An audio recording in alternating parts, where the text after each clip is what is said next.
My name is Carlos, and to this day, I shudder when I think about the first and only time I used a ride-sharing app. It was late October 2022, and I had just wrapped up a grueling 14-hour shift at the hospital where I worked as a nurse. The exhaustion was bone deep, and my vision blurred as I stumbled out of the building into the chilly night air. I hadn't slept properly in over 36 hours, and even if I'd owned a car, I wouldn't have trusted myself to drive home. Normally, I'd call a cab, but that night, every taxi I tried to flag down either ignored me or was already occupied. Desperate, I opened the app my coworkers had been raving about, Quick Ride. They'd praised it like it was the greatest invention since sliced bread. Little did I know that decision would plunge me into a nightmare I still can't fully explain. The car arrived within minutes, a sleek black sedan that looked far too pristine for a ride-sharing service. The first red flag was the missing license plate on the back. I hesitated for a moment, but my exhaustion overruled my instincts. "It's fine," I told myself. "You're just being paranoid." The driver, a man in his late 40s with a gaunt face and hollow eyes, didn't even glance at me as I slid into the back seat. He didn't greet me or ask for my name, just sat there in complete silence, his hands gripping the wheel like he was bracing for something. The interior of the car was unnaturally clean, smelling faintly of bleach and something metallic I couldn't quite place. It was unsettling, but I was too tired to care. As the car pulled away from the curb, I leaned back and closed my eyes, hoping to catch a few minutes of rest. The hum of the engine and the rhythmic motion of the car lulled me into a shallow sleep. I don't know how long I was out, but I woke with a jolt when the car hit a massive pothole, slamming my head against the window. My heart raced as I looked around, disoriented. The first thing I noticed was how dark it had become. When I'd gotten into the car, it was only 7:30 p.m. and the sun had just set. Now, it was pitch black outside, the kind of darkness that swallows everything whole. The road we were on was unfamiliar, narrow, winding, and lined with dense, gnarled trees that seemed to close in on us. I didn't recognize any of it, and I certainly didn't live anywhere near a place like this. A cold sweat broke out on my forehead as I glanced at the driver. He hadn't said a word since I'd gotten in, and his eyes remained fixed on the road, unblinking. I opened my mouth to ask where we were, but before I could speak, I felt it, the unmistakable sensation of being watched. My skin prickled as I turned my head toward the empty seat beside me. It wasn't empty anymore. A figure sat there so close I could feel the chill radiating off their body. The dashboard lights cast just enough glow to reveal their eyes, wide, unblinking, and filled with an intensity that made my blood run cold. Their face was obscured in shadow, but I could see the faint outline of a cruel smile. Are we close to my destination?" I stammered, trying to keep my voice steady. The figure beside me didn't respond immediately. Instead, they leaned closer, their breath cold against my ear. "He has other plans for you," they whispered, their voice low and guttural. "A new destination. We're almost there." My stomach churned as I realized the driver hadn't even flinched at the sound of their voice. It was as if this was all perfectly normal. Panic surged through me as I glanced at the speedometer. We were going over 130 kilometers per hour, the trees outside blurring into a dark, shapeless void. My mind raced, trying to come up with a plan. If I jumped out of the car, I'd probably die, or worse, survive and be stranded in the middle of nowhere with these things. I fumbled for my phone, but it was dead, the screen black and unresponsive. Desperation clawed at my chest as I tried to think of a way out.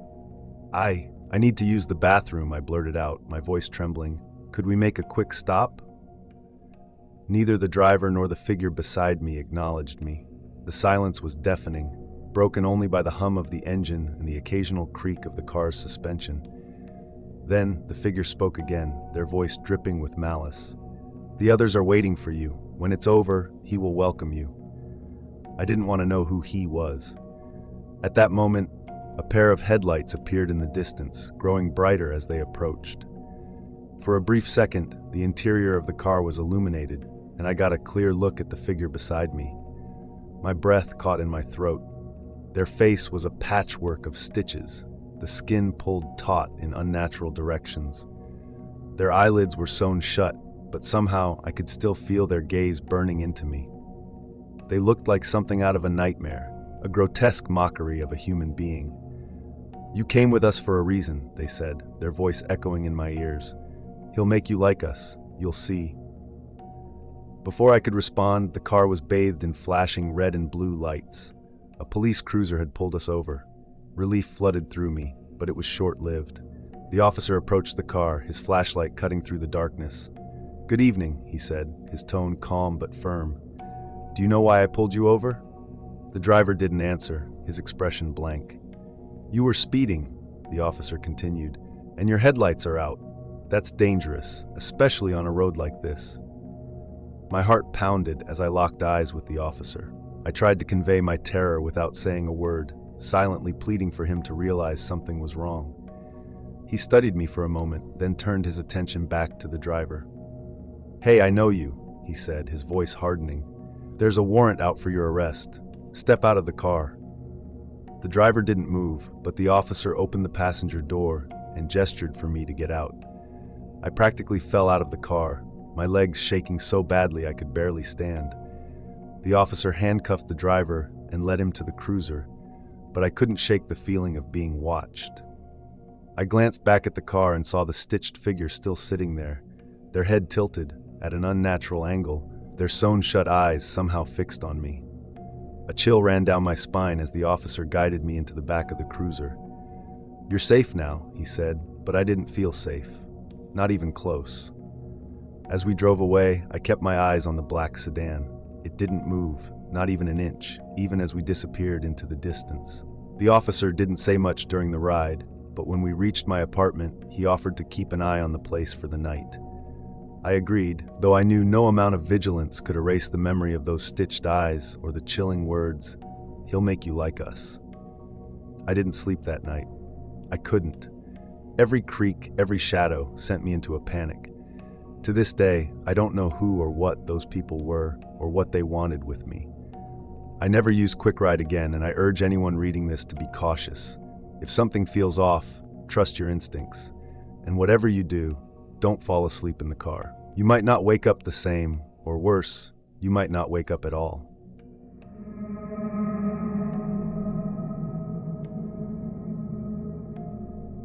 It was another long, exhausting night behind the wheel. Driving for a ride-sharing service wasn't exactly my dream job, but with rent due in 5 days and my bank account nearly empty, I didn't have much of a choice. My name is Ismail, and I'd been scraping by in the small seaside town of Marbella Cove for about 6 months now. I moved here after losing my job back in the city, hoping for a quieter life. But quiet doesn't pay the bills, and neither does driving drunk strangers around at ungodly hours. Still, it was better than nothing. That night, I'd already made a dozen trips, mostly ferrying rowdy groups of bar hoppers and the occasional lone traveler. The last ride had been a couple, a man and a woman, who were so drunk they could barely string 2 words together. They'd been all over each other in the back seat, laughing and slurring their words. I dropped them off at a house on the edge of town, near the old lighthouse. The place looked abandoned, with its overgrown yard and broken shutters, but they insisted it was where they were staying. I didn't ask questions. I just wanted to get home. As I pulled away, my phone buzzed with another request. I groaned. It was almost 3 a.m., and I was dead tired. But the notification said it was a short trip, just a few blocks away. Reluctantly, I accepted. The pickup location was the same spot where I'd just dropped off the couple. Weird, but maybe it was a coincidence. Marbella Cove wasn't exactly a bustling metropolis, after all. When I arrived, the street was eerily quiet. The fog had rolled in thick, blanketing the road and making it hard to see more than a few feet ahead. I tapped the horn lightly, but no one appeared. I double-checked the app to make sure I was in the right place. I was. Just as I was about to cancel the ride, the back door creaked open. I nearly jumped out of my skin. A man slid into the back seat. He was tall, with broad shoulders and a face that looked like it hadn't seen sunlight in years. His skin was pale, almost ghostly, and his eyes were dark and hollow. He didn't say a word, just sat there, clutching a brown paper bag on his lap. I tried to shake off the unease creeping up my spine. Hi," I said, forcing a smile. "Where to?" He didn't respond right away. Instead, he stared straight ahead, his expression blank. Finally, in a voice that sounded like gravel, he muttered, "Same place you took the others." I froze. "The others? You mean the couple?" He nodded slowly, his eyes never leaving mine in the rearview mirror. My stomach churned. Something about the way he said it made my skin crawl. I wanted to ask more, but the look on his face told me not to push it. I entered the address and started driving, my hands gripping the wheel tighter than usual. About halfway there, I got another notification. Someone else wanted to be picked up along the way. At this hour, it didn't make sense, but I wasn't about to complain. Having another person in the car might make this whole situation feel less sinister. The second passenger was waiting under a flickering street lamp. She was young, maybe in her early 20s, with long black hair and a heavy winter coat that seemed out of place for the mild coastal weather. She climbed into the front seat without a word, her movements stiff and mechanical. I glanced at her, but she avoided eye contact, staring straight ahead with an unsettling intensity. "Hi," I said, trying to sound casual. "Cold night, huh?" She didn't respond. Instead, she turned her head slightly toward the man in the back seat and gave him a faint nod. My unease deepened. Were they together? If so, why hadn't they just shared the ride from the start? The rest of the drive was silent except for the hum of the engine and the occasional rustle of the man's paper bag. I kept glancing at it in the rearview mirror, my mind racing with possibilities. What was inside? A weapon? Drugs? Or something worse? When we reached the house, the same one where I dropped off the couple earlier, the man got out first. He walked toward the front door without looking back. The girl lingered for a moment, then turned to me and said, "Wait here, we'll be right back." I nodded, though every instinct screamed at me to drive away and never look back. But I stayed, my heart pounding in my chest. The fog had thickened, swallowing the house and the surrounding trees in a ghostly haze. I checked the time, 3:47 a.m. The minutes dragged on and the silence became unbearable. Then, out of nowhere, a blood-curdling scream shattered the night. It came from inside the house. My blood ran cold.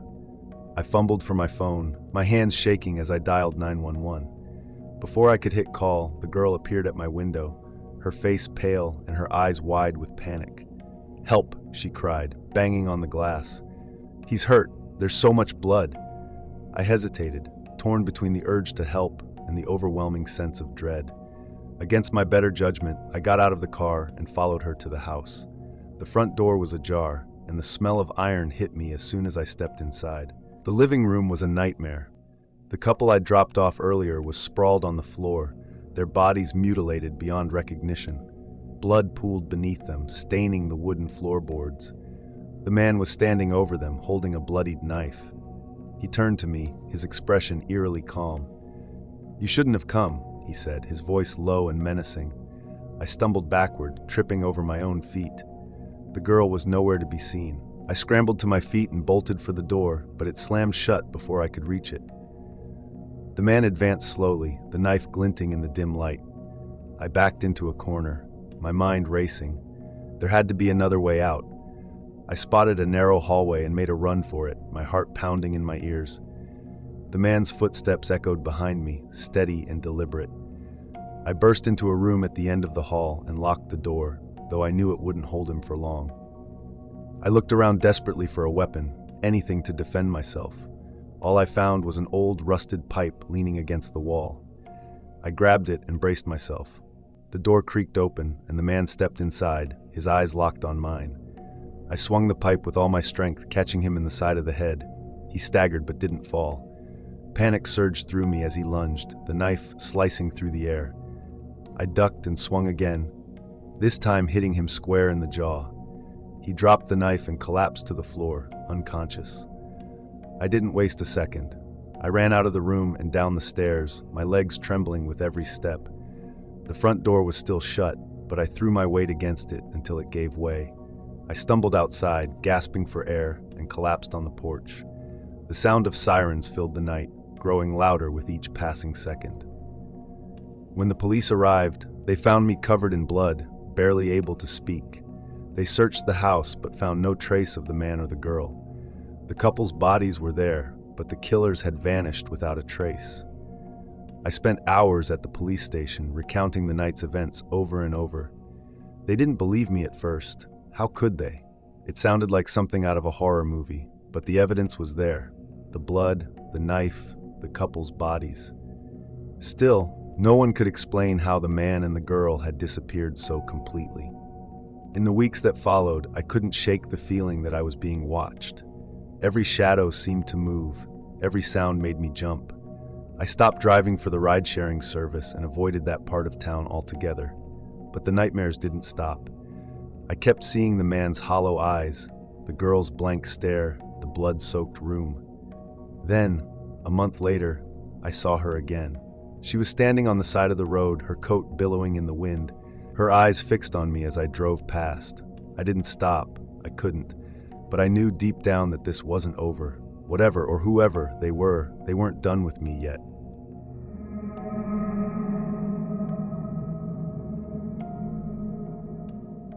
This unsettling incident took place in August 2019 in Seattle, Washington. My name is Jenna, and I was 23 at the time.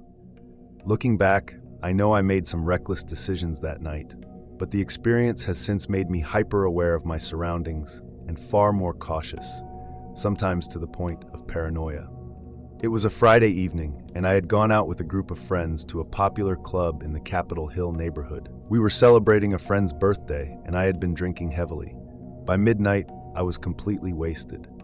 At the time, I was on a tight budget, and to save money, I had skipped eating much that day. I figured I'd get drunk faster and spend less on drinks. It worked, too well. I was so intoxicated that my memories of the night are fragmented and blurry. I remember my friend, Sarah, calling an Uber for me around 1 a.m. because I was in no state to stay out any longer. She helped me into the car and assured me the driver knew my address. I vaguely recall her telling me to text her when I got home, but I was too out of it to respond.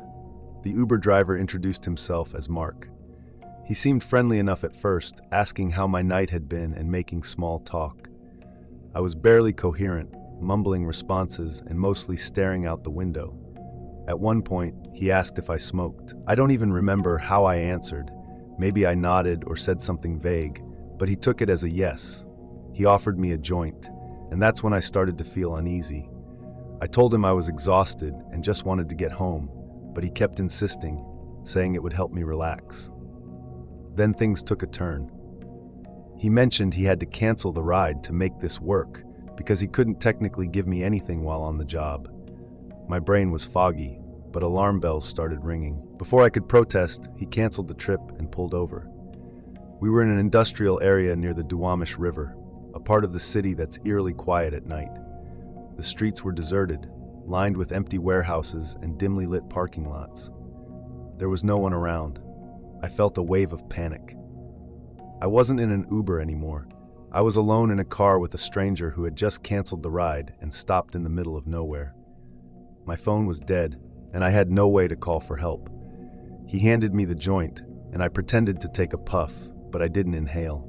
My hands were shaking and my mind was racing. I felt trapped. He started talking about how the joint was special and would help me sleep, but his tone felt off. I kept insisting I just wanted to go home, but he didn't seem to be in a hurry. He kept glancing at me in the rearview mirror, and every time our eyes met, I felt a chill. His expression was unreadable, not quite menacing, but not friendly either. It was like he was studying me, waiting to see how I'd react. After what felt like an eternity, he finally started driving again. But instead of heading straight to my apartment in the Queen Anne neighborhood, he took a route that made no sense. We were on the west side of the city, and there were multiple bridges he could have taken to cross the river and get me home. But he kept driving north, passing exit after exit. My anxiety skyrocketed. I knew the area well enough to realize that if he kept going, we'd end up in the outskirts of the city, surrounded by dense forests and isolated roads. I tried to stay calm and think of a way out. I told him my roommate was expecting me and would be worried if I didn't show up soon. It was a lie, I lived alone, but I hoped it would make him think twice. He didn't respond, but a few minutes later, he finally took an exit and started heading back toward the city. I felt a flicker of relief, but it didn't last long. As we got closer to my apartment, I told him he could drop me off a block away, claiming it would be easier for him to turn around there. He slowed down but didn't stop. I reached for the door handle, but it was locked. My heart sank. I tried to unlock it manually, but it wouldn't budge. I looked up and caught his eyes in the mirror. He was staring directly at me, his face expressionless, except for a faint, unsettling smile. It wasn't a friendly smile. It was cold, almost predatory. I started to cry, begging him to let me out. He didn't say a word, but after what felt like an eternity, he finally hit the unlock button. I practically fell out of the car, stumbling onto the sidewalk. I didn't look back as I ran toward my building, my legs wobbling beneath me.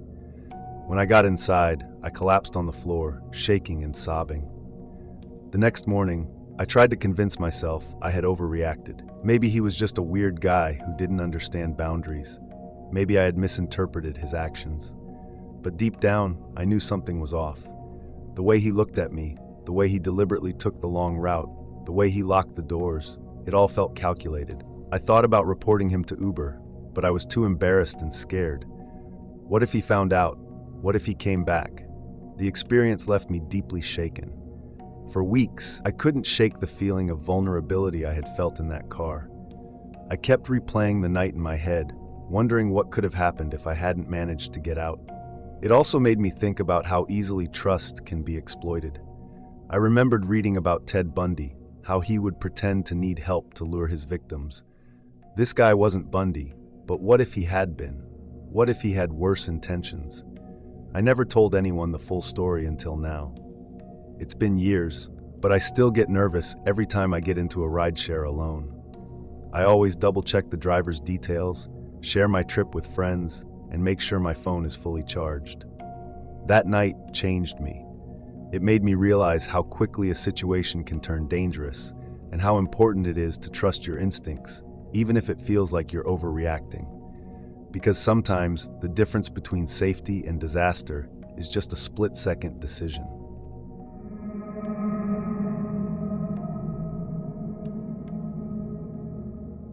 My name is Brittany. This happened to me a few years ago when I was a sophomore at Crestwood University, a school notorious for its wild nightlife.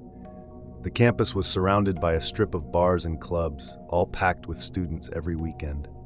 It was late October, and the air was crisp with the first hints of winter. My boyfriend, Ethan, had gone back to his hometown for a family event, so I decided to go out with a group of friends. We ended up at a popular bar called the Rusty Anchor, where I drank way more than I should have. By midnight, I was teetering on the edge of a blackout. I knew I didn't want to burden my friends with taking care of me all night, so I told them I'd call an Uber to get home. They insisted on coming with me, but I was stubborn. I wanted to call Ethan when I got back and have the apartment to myself. To ease their worries, I took a screenshot of the driver's details, his name, license plate, and profile picture, and sent it to them.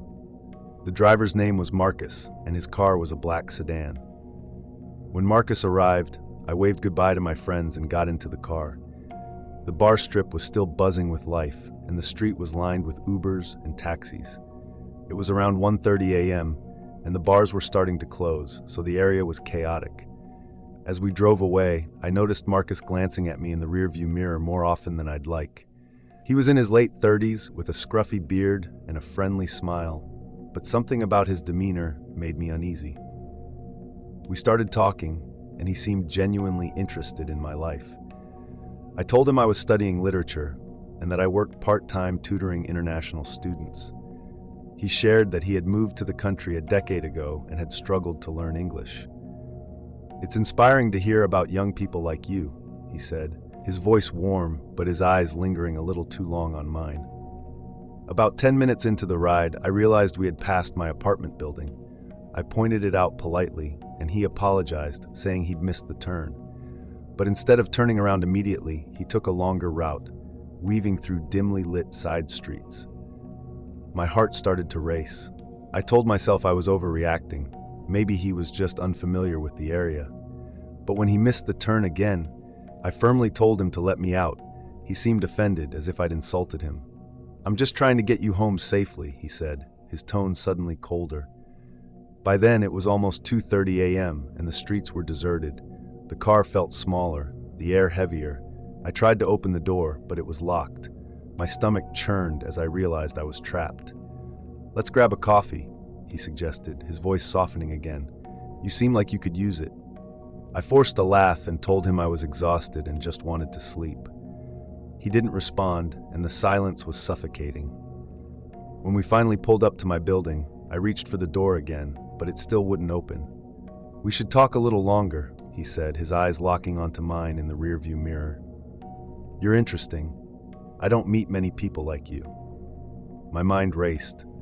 I told him I had a roommate waiting for me, but he didn't seem to care. He asked if I lived alone, and I lied, saying my roommate was probably awake. He smirked, as if he didn't believe me. Desperate, I pretended to drop my phone and started searching under the seat. He snapped at me to stop digging through his car. I apologized, my hands trembling. I tried the door again, but it was no use.